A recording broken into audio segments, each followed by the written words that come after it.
Bom dia.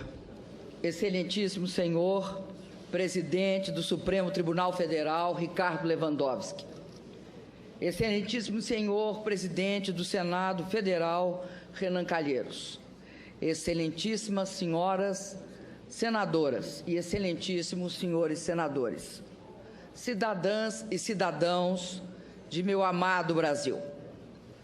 No dia 1º de janeiro de 2015, assumi meu segundo mandato à presidência da República Federativa do Brasil. Fui eleita por mais de 54 milhões de votos. Na minha posse, assumi o compromisso de manter, defender e cumprir a Constituição, bem como o de observar as leis, promover o bem geral do povo brasileiro, sustentar a União, a integridade e a independência do Brasil. Ao exercer a presidência da República, respeitei fielmente o compromisso que assumi perante a nação e aos que me elegeram. E me orgulho disso. Sempre acreditei na democracia e no Estado de Direito. E sempre vi na Constituição de 1988 uma das grandes conquistas do nosso povo. Jamais atentaria contra o que acredito ou praticaria atos contrários aos interesses daqueles que me elegeram. Nesta jornada para me defender do impeachment, me aproximei ainda mais do povo. Tive oportunidade de ouvir seu reconhecimento, de receber seu carinho. Ouvi também críticas duras ao meu governo, a erros que foram cometidos e a medidas e políticas que não foram adotadas. Acolho essas críticas com humildade, até porque, como todos, tenho defeitos e cometo erros. Entre os meus defeitos não está a deslealdade e a covardia. Não traio os compromissos que assumo, os princípios que defendo ou os que lutam ao meu lado. Na luta contra a ditadura, recebi no meu corpo as marcas da tortura. Amarguei por anos o sofrimento da prisão. Vi companheiros e companheiras sendo violentados e até assassinados. Na época, eu era muito jovem. Tinha muito a esperar da vida. Tinha medo da morte, das sequelas da tortura no meu corpo e na minha alma. Mas não cedi. Resisti. Resisti à tempestade de terror que começava a me engolir, na escuridão dos tempos amargos em que o país vivia. Não mudei de lado. Apesar de receber o peso da injustiça nos meus ombros, continuei lutando pela democracia. Dediquei todos esses anos da minha vida à luta por uma sociedade sem ódios e intolerância. Lutei por uma sociedade livre de preconceitos e de discriminações. Lutei por uma sociedade onde não houvesse miséria ou excluídos. Lutei por um Brasil soberano, mais igual e onde houvesse justiça. Disso tenho orgulho. Quem acredita, luta. Aos quase 70 anos de idade, não seria agora, após ser mãe e avó, que abdicaria dos princípios que sempre me guiaram. Exercendo a presidência da República, tenho honrado o compromisso com o meu país, com a democracia, com o Estado de Direito. Tenho sido intransigente na defesa da honestidade na gestão da coisa pública. Por isso, diante das acusações que contra mim são dirigidas neste processo, não posso deixar de sentir na boca novamente o gosto áspero e amargo da injustiça e do arbítrio. E por isso, como no passado, resisto. Não esperem de mim o obsequioso silêncio dos covardes. No passado, com as armas e hoje com a retórica jurídica, pretendem novamente atentar contra a democracia e o Estado de Direito. Se alguns rasgam o seu passado e negociam as benesses do presente, que respondam perante a sua consciência e perante a história pelos atos que praticam. A mim, cabe lamentar pelo que foram e pelo que se tornaram. E resistir, resistir sempre. Resistir para acordar as consciências ainda adormecidas, para que juntos finquemos o pé no terreno que está do lado certo da história, mesmo que o chão trema e ameace de novo nos engolir. Não luto pelo meu mandato, por vaidade ou por apego ao poder, como é próprio dos que não têm caráter, princípios ou utopias a conquistar. Luto pela democracia, pela verdade e pela justiça.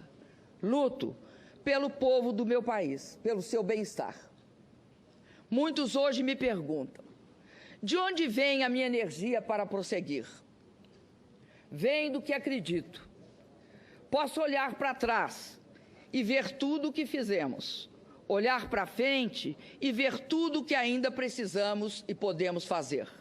O mais importante é que posso olhar para mim mesma e ver a face de alguém que, mesmo marcada pelo tempo, tem forças para defender suas ideias e seus direitos. Sei que em breve, e mais uma vez na vida, serei julgada. E é por ter a minha consciência absolutamente tranquila em relação ao que eu fiz no exercício da presidência da República, que venho pessoalmente à presença dos que me julgarão. Venho para olhar diretamente nos olhos de vossas excelências e dizer com a serenidade dos que nada têm a esconder que não cometi nenhum crime de responsabilidade. Não cometi os crimes dos quais sou acusada, injusta e arbitrariamente. Hoje, o Brasil, o mundo e a história nos observam e aguardam o desfecho desse processo de impeachment. No passado, da América Latina e do Brasil, sempre que interesses de setores da elite econômica e política foram feridos pelas urnas e não existiam razões jurídicas para uma destituição legítima, conspirações eram tramadas, resultando em golpes de Estado. O presidente Getúlio Vargas, que nos legou a CLT e a defesa do patrimônio nacional, sofreu uma implacável perseguição, a hedionda trama orquestrada pela chamada República do Galeão, que o levou ao suicídio. O presidente Juscelino Kubitschek, que construiu essa cidade, foi vítima de constantes e fracassadas tentativas de golpe, como ocorreu no episódio de Aragarças. O presidente João Goulart, defensor da democracia, dos direitos dos trabalhadores e das reformas de base, superou o golpe do parlamentarismo, mas foi deposto e instaurou-se a ditadura militar em 1964. Durante 20 anos, vivemos o silêncio imposto pelo arbítrio e a democracia foi varrida de nosso país. Milhões de brasileiros lutaram e reconquistaram o direito a eleições diretas. Hoje, mais uma vez, ao serem contrariados e feridos nas urnas os interesses de setores da elite econômica e política, nos vemos diante do risco de uma ruptura democrática. Os padrões políticos dominantes no mundo repelem a violência explícita. Agora, a ruptura democrática se dá por meio da violência moral e de pretextos constitucionais, para que se empreste aparência de legitimidade ao governo que assume sem o amparo das urnas. Invoca-se a Constituição para que o mundo das aparências encubra hipocritamente o mundo dos fatos. As provas produzidas deixam claro e inconteste que as acusações contra mim dirigidas são meros pretextos, embasados por uma frágil retórica jurídica. Nos últimos dias, novos fatos evidenciaram outro aspecto da trama que caracteriza esse processo de impeachment. O autor da representação, junto ao Tribunal de Contas da União, que motivou as acusações discutidas nesse processo, foi reconhecido como suspeito pelo presidente do Supremo Tribunal Federal. Soube-se ainda, pelo depoimento do auditor responsável pelo parecer técnico, que ele havia ajudado a elaborar a própria representação que auditou. Fica claro a parcialidade, a trama na construção das teses por eles defendidas. São pretextos, apenas pretextos para derrubar, por meio de um processo de impeachment, sem crime de responsabilidade, um governo legítimo, escolhido em eleição direta, com a participação de 110 milhões de brasileiros e brasileiras. O governo de uma mulher que ousou ganhar 2 eleições presidenciais consecutivas. São pretextos para viabilizar um golpe na Constituição, um golpe que, se consumado, resultará na eleição indireta de um governo usurpador. A eleição indireta de um governo que, já na sua interinidade, não tem mulheres comandando seus ministérios, quando o povo nas urnas escolheu uma mulher para comandar o país. Um governo que dispensa os negros na sua composição ministerial e já revelou um profundo desprezo pelo programa escolhido e aprovado pelo povo em 2014. Fui eleita presidenta por 54 milhões e meio de votos, para cumprir um programa cuja síntese está gravada nas palavras: nenhum direito a menos. O que está em jogo no processo do impeachment não é apenas o meu mandato. O que está em jogo é o respeito às urnas, à vontade soberana do povo brasileiro e à Constituição. O que está em jogo são as conquistas dos últimos 13 anos, os ganhos da população, das pessoas mais pobres e da classe média, a proteção às crianças, os jovens chegando às universidades e às escolas técnicas, a valorização do salário mínimo, os médicos atendendo a população, a realização do sonho da casa própria. O que está em jogo é um investimento em obras para garantir a convivência com a seca no semiárido. É a conclusão do sonhado e esperado projeto de integração do São Francisco. O que está em jogo é também a grande descoberta do Brasil, o pré-sal. O que está em jogo é a inserção soberana de nosso país no cenário internacional, pautada pela ética e pela busca de interesses comuns. O que está em jogo é a autoestima dos brasileiros e brasileiras, que resistiram aos ataques dos pessimistas de plantão, à capacidade do país de realizar com sucesso a Copa do Mundo e as Olimpíadas e as Paralimpíadas.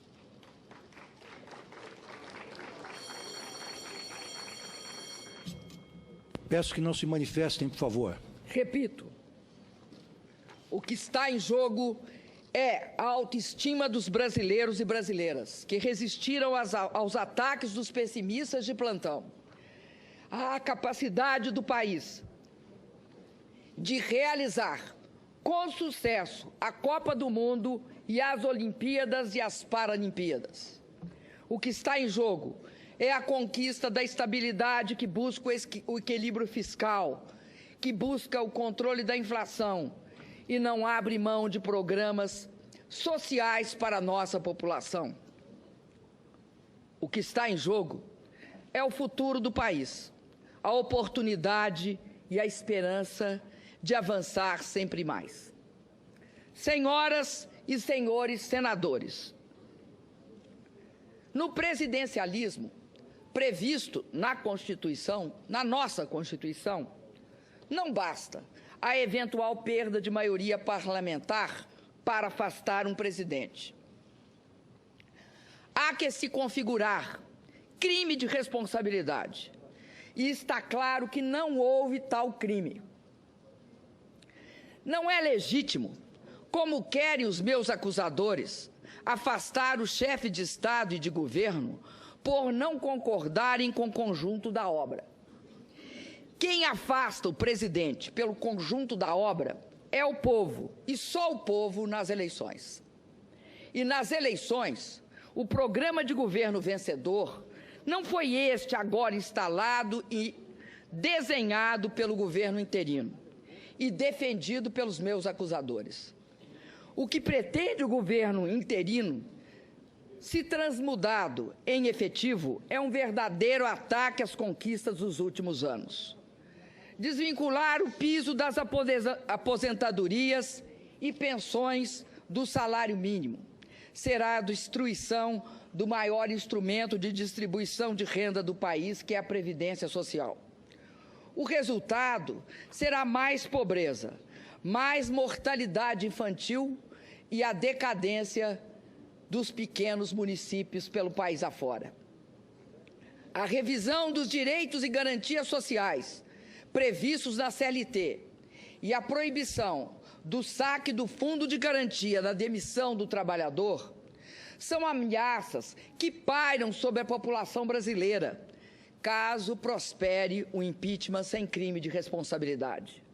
Conquistas importantes para as mulheres, os negros e as populações LGBT estarão comprometidas pela submissão a princípios ultraconservadores.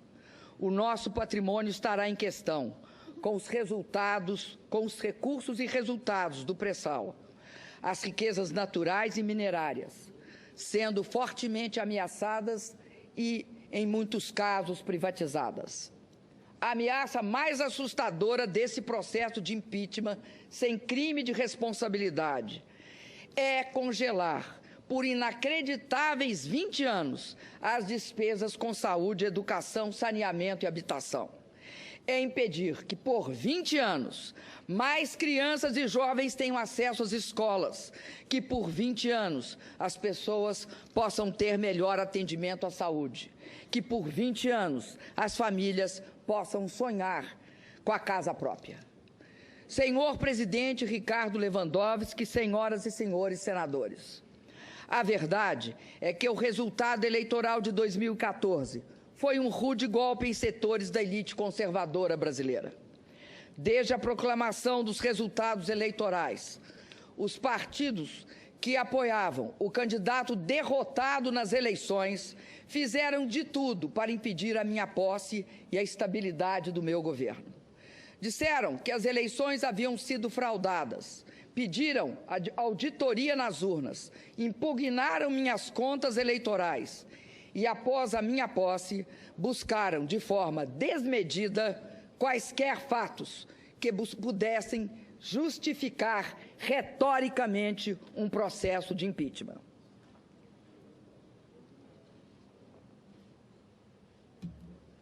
Como é próprio das elites conservadoras e autoritárias, não viam na vontade do povo o elemento legitimador de um governo.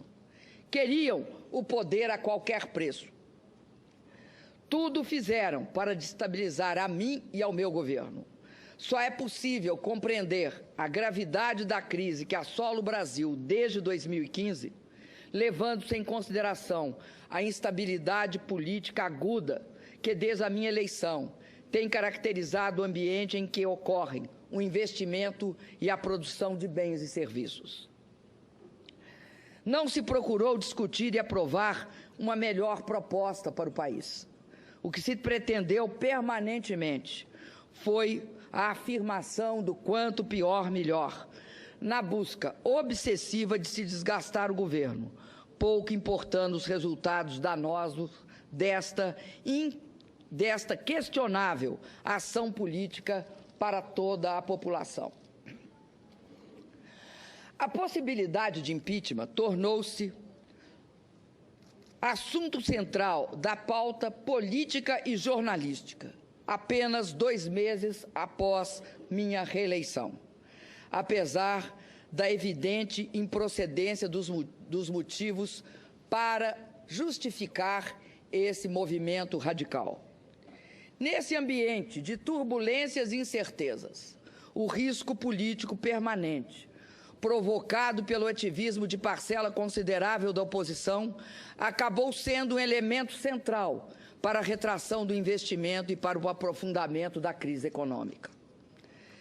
Deve ser também ressaltado que a busca de reequilíbrio fiscal, desde 2015, encontrou forte resistência na Câmara dos Deputados, à época presidida pelo deputado Eduardo Cunha. Os projetos enviados pelo governo foram rejeitados, parcial ou integralmente. Pautas bombas foram apresentadas e algumas aprovadas. As comissões permanentes da Câmara, em 2016, só funcionaram a partir do dia 5 de maio, ou seja, uma semana antes da aceitação do processo de impeachment pela Comissão do Senado Federal.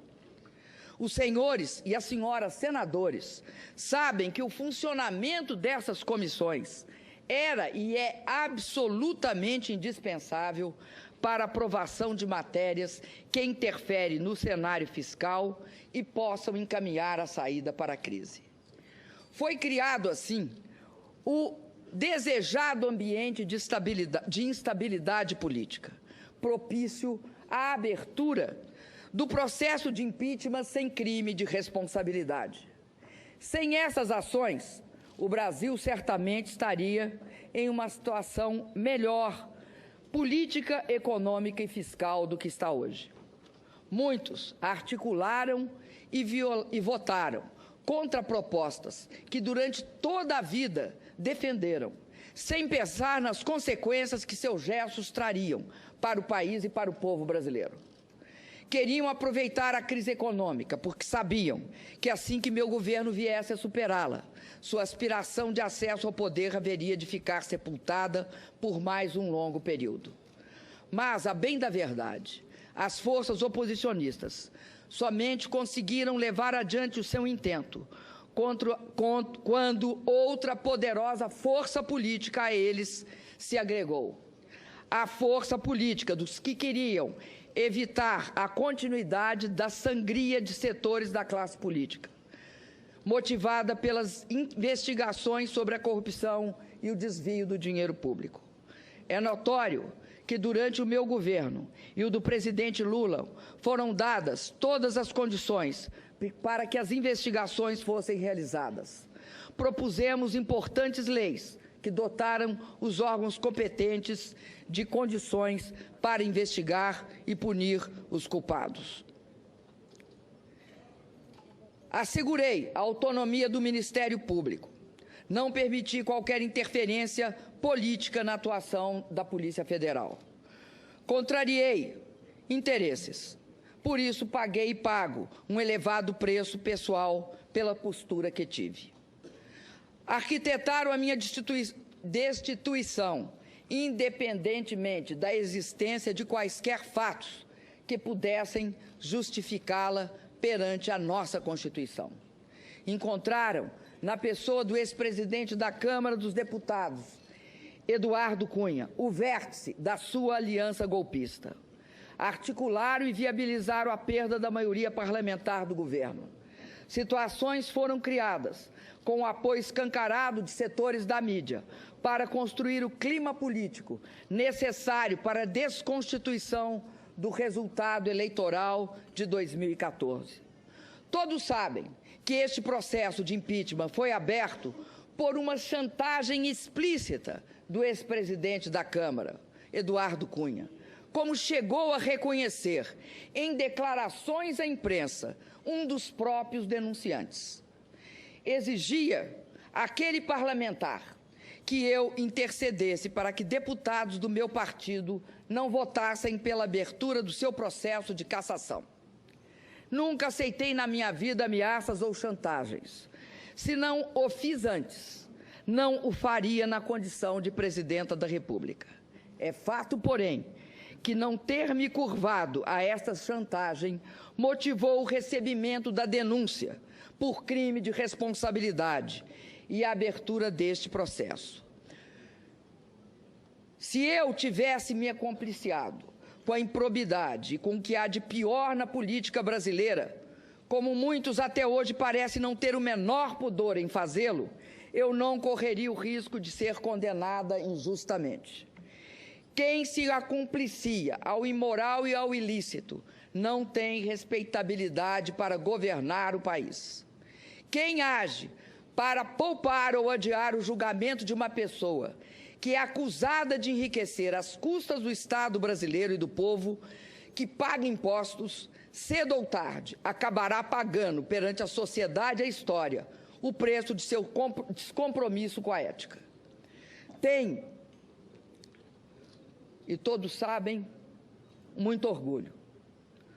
Todos sabem que não enriqueci no exercício de cargos públicos, que não desviei dinheiro público em meu governo, em benefício próprio, nem de meus familiares, e que não possuo contas ou imóveis no exterior. Sempre agi com absoluta probidade nos cargos públicos que ocupei ao longo da minha vida. Curiosamente, serei julgada por crimes que não cometi. Antes do julgamento do ex-presidente da Câmara, acusado de ter praticado gravíssimos atos ilícitos e que liderou as tramas e os ardis que alavancaram as ações voltadas à minha destituição. Ironia da história? Não, de forma nenhuma. Trata-se de uma ação deliberada que conta com o silêncio cúmplice de setores da grande mídia brasileira. Viola-se a democracia e pune-se uma inocente. Este é o pano de fundo que marca o julgamento que será realizado pela vontade dos que lançam contra mim pretextos acusatórios infundados. Estamos a um passo da consumação de uma grave ruptura institucional. Estamos a um passo da concretização de um verdadeiro golpe de Estado. Senhoras e senhores senadores, vamos aos autos deste processo. Do que sou acusada? Quais foram os atentados à Constituição que cometi? Quais foram os crimes hediondos que pratiquei? A primeira acusação refere-se à edição de 3 decretos de crédito suplementar sem autorização legislativa. Ao longo de todo o processo, mostramos que a edição desses decretos seguiu todas as regras legais. Respeitamos a previsão contida na Constituição, a meta definida na LDO e as autorizações estabelecidas no artigo 4º da Lei Orçamentária de 2015, aprovadas pelo Congresso Nacional. Todas essas previsões legais foram respeitadas em relação aos 3 decretos. Eles apenas ofereceram alternativas para a alocação dos mesmos limites de empenho e financeiro estabelecidos pelo decreto de contingenciamento, que não foram alterados. Repito, pelos decretos de contingenciamento que não foram alterados. Por isso, não afetaram em nada a meta fiscal.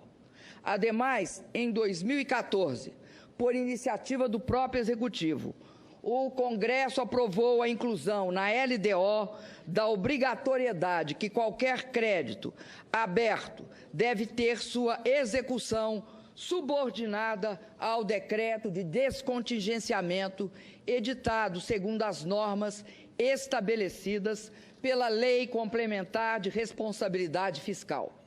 E isso foi precisamente respeitado. Não sei se por incompreensão ou por estratégia, as acusações feitas nesse processo buscam atribuir a esses decretos nossos problemas fiscais.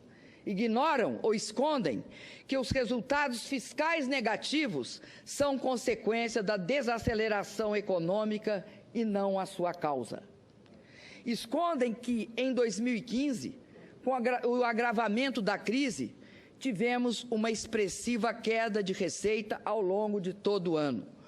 Foram 180 bilhões a menos que o previsto na lei orçamentária. Fazem questão de ignorar que realizamos, em 2015, o maior contingenciamento de nossa história. Cobram que, quando enviei ao Congresso, em julho de 2015, o pedido de autorização para reduzir a meta fiscal, deveria ter imediatamente realizado um novo contingenciamento. Não o fiz porque segui o procedimento que não foi questionado pelo Tribunal de Contas da União ou pelo Congresso Nacional na análise das contas de 2009. Além disso, a responsabilidade com a população justifica também nossa decisão. Se aplicássemos em julho o contingenciamento proposto pelos nossos acusadores, cortaríamos 96% do total de recursos disponíveis para a despesa da União. Isto representa um corte radical em todas as dotações orçamentárias dos órgãos federais.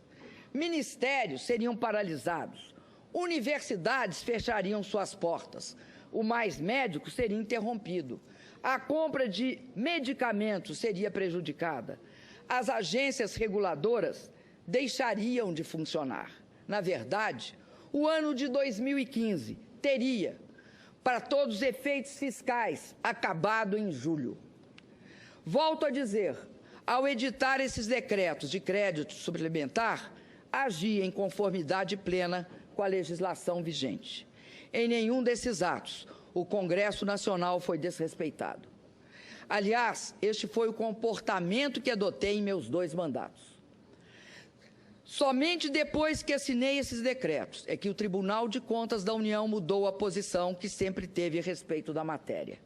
É importante que a população brasileira seja esclarecida sobre este ponto. Os decretos foram editados em julho e agosto de 2015 e somente em outubro de 2015 o plenário do Tribunal de Contas da União aprovou a nova interpretação. O Tribunal de Contas da União recomendou a aprovação das contas de todos os presidentes que editarem idênticos decretos, atos iguais ao que eu editei. Nunca levantaram qualquer problema técnico ou apresentaram interpretação que passaram a ter depois que assinei estes atos. Querem me condenar por ter assinado decretos que atendiam às demandas da população, às demandas de diversos órgãos, inclusive do próprio Poder Judiciário, com base no mesmo procedimento adotado desde a entrada em vigor da Lei de Responsabilidade Fiscal em 2001? Por ter assinado decretos que, somados, não implicaram, como provado nos autos, em nenhum centavo de gastos a mais para prejudicar a meta fiscal? A segunda denúncia dirigida contra mim neste processo também é injusta e frágil. Afirma-se que o alegado atraso nos pagamentos das subvenções econômicas devidas ao Banco do Brasil no âmbito da execução do Programa de Crédito Rural, Plano Safra, para agricultura comercial e para agricultura familiar equivale a uma operação de crédito, o que estaria vedado pela Lei de Responsabilidade Fiscal. Como minha defesa e várias testemunhas já relataram, a execução do Plano Safra é regida por uma lei de 1992, que atribui ao Ministério da Fazenda a competência de sua normatização, inclusive em relação à própria atuação do Banco do Brasil. A Presidenta da República não pratica nenhum ato em relação à execução do Plano Safra. Parece óbvio, além de juridicamente justo, que eu não seja acusada por um ato inexistente. A controvérsia quanto à existência de operações de crédito surgiu novamente de uma interpretação do TCU, cuja decisão definitiva foi emitida em dezembro de 2015. Novamente, é uma tentativa de dizer que cometi um crime antes da definição da tese de que haveria um crime. Uma tese que nunca havia surgido antes e que, como todas as senhoras e senhores senadores souberam em dias recentes, foi urdida especialmente para esta ocasião. Lembro ainda a decisão recente do Ministério Público Federal, que arquivou um inquérito exatamente sobre essa questão. Afirmou não caber falar em ofensa à lei de responsabilidade fiscal, porque eventuais atrasos de pagamento em contratos de prestação de serviço entre a União e instituições financeiras públicas não são operações de crédito. Insisto, senhoras senadoras e senhores senadores, não sou eu, nem tampouco minha defesa, que fazemos estas alegações. É o Ministério Público Federal que se recusou a dar sequência ao processo pela inexistência de crime. Sobre a mudança de interpretação do TCU, lembro que ainda antes da decisão final, agi de forma preventiva. Solicitei ao Congresso a autorização para pagamento dos passivos e defini em decreto prazos de pagamento para as subvenções devidas. Em dezembro de 2015, após a decisão definitiva do TCU e com autorização do Congresso, saldamos todos os débitos existentes. Não é possível que não se veja aqui também o arbítrio desse processo e a injustiça também desta acusação. Esse processo de impeachment não está praticando a justiça. Eu não atentei em nada, em absolutamente nada, contra qualquer dos dispositivos da Constituição que, como presidenta, jurei cumprir. Não pratiquei ato ilícito. Está provado que não agi dolosamente em nada. Os atos praticados estavam inteiramente voltados ao interesse da sociedade. Nenhuma lesão trouxeram ao erário ou ao patrimônio público. Volto a afirmar, como fez a minha defesa durante todo o tempo, que este processo está marcado, do início ao fim, por um clamoroso desvio de poder. É isso que explica a absoluta fragilidade das acusações que contra mim são dirigidas. Tem-se afirmado que esse processo de impeachment seria legítimo, porque os ritos e os prazos teriam sido respeitados. No entanto, para que seja feita justiça e a democracia se imponha, a forma só não basta. É necessário que o conteúdo de uma sentença também seja justo. E, no caso, jamais haverá justiça na minha condenação. Ouso dizer que, em vários momentos, esse processo se desviou clamorosamente daquilo que a Constituição e os juristas denominam o devido processo legal. Não há respeito ao devido processo legal quando a opinião condenatória de grande parte dos julgadores é divulgada e registrada pela grande imprensa antes do exercício final do direito de defesa. Não há respeito ao devido processo legal quando os julgadores afirmam que a condenação não passa de uma questão de tempo, porque votarão contra mim de qualquer jeito. Nesse caso, o direito de defesa será exercido apenas formalmente, mas não será apreciado substantivamente nos seus argumentos e nas suas provas. A forma existirá apenas para dar aparência de legitimidade ao que é ilegítimo por essência. Senhoras e senhores senadores, nesses meses, me perguntaram inúmeras vezes por que eu não renunciava, para encurtar este capítulo tão difícil da minha vida. Jamais o faria, porque tenho compromisso inarredável com o Estado democrático de direito. Jamais o faria porque nunca renuncio à luta. Confesso a vossas excelências, no entanto, que a traição, as agressões verbais e a violência do preconceito me assombraram. E, em alguns momentos, muito me magoaram. Mas foram sempre superadas, em muito, pela solidariedade, pelo apoio e pela disposição de luta de milhões de brasileiras e brasileiros pelo país afora. Por meio de manifestações de rua, reuniões, seminários, livros, shows, mobilizações na internet, nosso povo esbanjou criatividade e disposição para a luta contra o golpe. As mulheres brasileiras têm sido, neste período, um esteio fundamental para minha resistência. Me cobriram de flores e me protegeram com sua solidariedade. Parceiras incansáveis de uma batalha em que a misoginia e o preconceito mostraram suas garras. As brasileiras expressaram nesse combate pela democracia e pelos direitos sua força e resiliência. Bravas mulheres brasileiras que tenho a honra e o dever de representar como primeira mulher presidenta da República.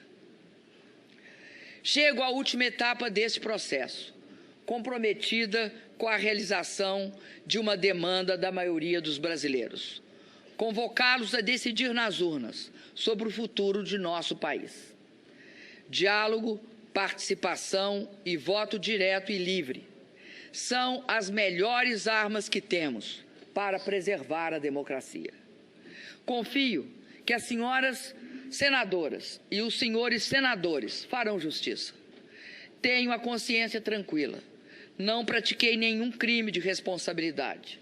As acusações dirigidas contra mim são injustas e descabidas. Cassar em definitivo meu mandato é como me submeter a uma pena de morte política. Esse é o segundo julgamento a que sou submetida em que a democracia tem assento junto comigo no banco dos réus. Na primeira vez, fui condenada por um tribunal de exceção.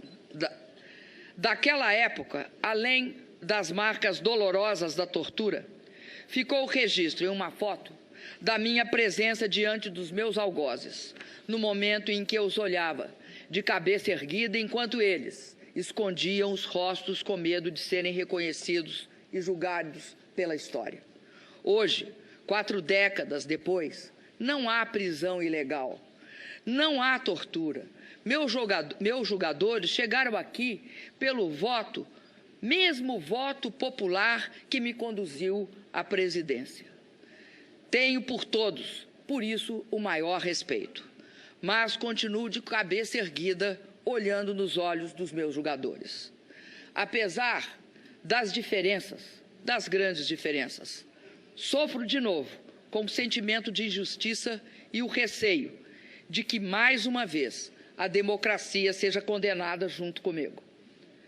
E não tenho dúvida que também, desta vez, todos nós seremos julgados pela história. Por 2 vezes, vi de perto a face da morte. Quando fui torturada por dias seguidos, submetida a sevícias que nos faziam duvidar da humanidade e do próprio sentido da vida. E quando uma doença grave e extremamente dolorosa poderia ter abreviado a minha existência. Hoje, eu só temo a morte da democracia, pela qual muitos de nós, aqui neste plenário, lutamos com o melhor dos nossos esforços. Reitero, respeito os meus julgadores. Não nutro rancor por aqueles que votarão pela minha destituição. Respeito e tenho muito apreço por aqueles que têm lutado bravamente pela minha absolvição, aos quais serei eternamente grata. Neste momento, quero me dirigir aos senadores, que mesmo sendo de oposição a mim e ao meu governo, estão indecisos. Lembrem-se que no regime presidencialista e sob a égide da nossa Constituição, uma condenação política exige obrigatoriamente a ocorrência de um crime de responsabilidade, cometido dolosamente e comprovado de forma cabal. Lembrem-se do terrível precedente que a decisão pode abrir para outros presidentes que virão, governadores e prefeitos, atuais e futuros. Condenar sem provas substantivas, condenar um inocente. É esse o precedente. Faço um apelo final a todos os senadores.